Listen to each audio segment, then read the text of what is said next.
What are examples of medical malpractice?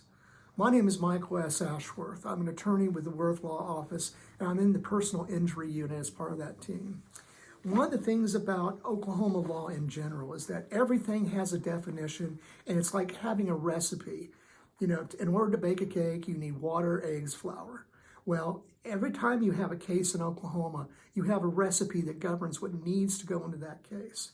So here are some examples of things that are common to medical malpractice cases, but they can apply to all other types of cases. Whereas if we're talking misdiagnosis in medicine, that could be a lack of professional judgment in a legal situation.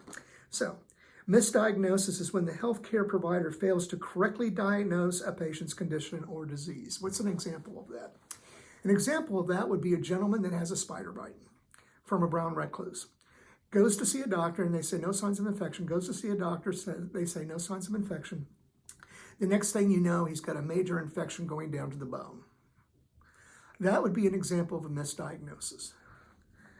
Surgical errors. We all have heard the horror stories about sponges, scalpels, things being left inside people with wrong legs amputated.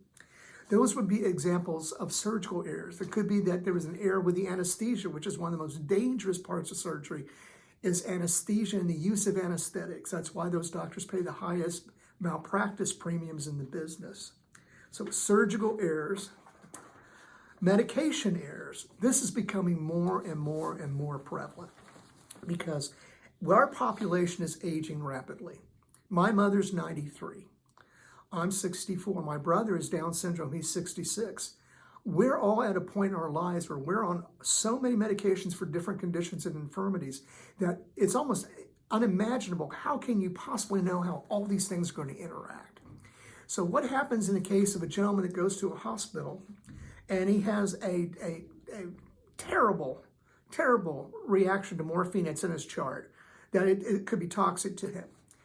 And they go in and they're going to give him some painkillers, and they give him a morphine derivative. He goes into immediate arrest, and he dies while they're trying to do a cold blue on him in 24 minutes. That would be an example of a medication error. They had in their chart they were not supposed to give this particular medication or anything derived from it. They did, he died.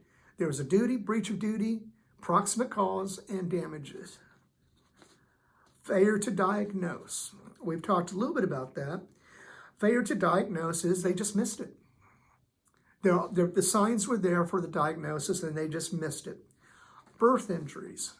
Birth injuries are common, not as much anymore, but they were at one time. But birth injury is going to be things that relate to, obviously, the birth of a child. So that's going to be a medical situation, often surgical, not always surgical. So in birth injuries, you have two possible considerations. You have whether or not the baby was harmed, or whether or not the mother was harmed, or whether or not both were harmed. So give us a call at TulsaPersonalInjuryLawyer.pro. If you have any questions at all, we'll be happy to walk through, give you a consultation, and see what we can do. Thank you.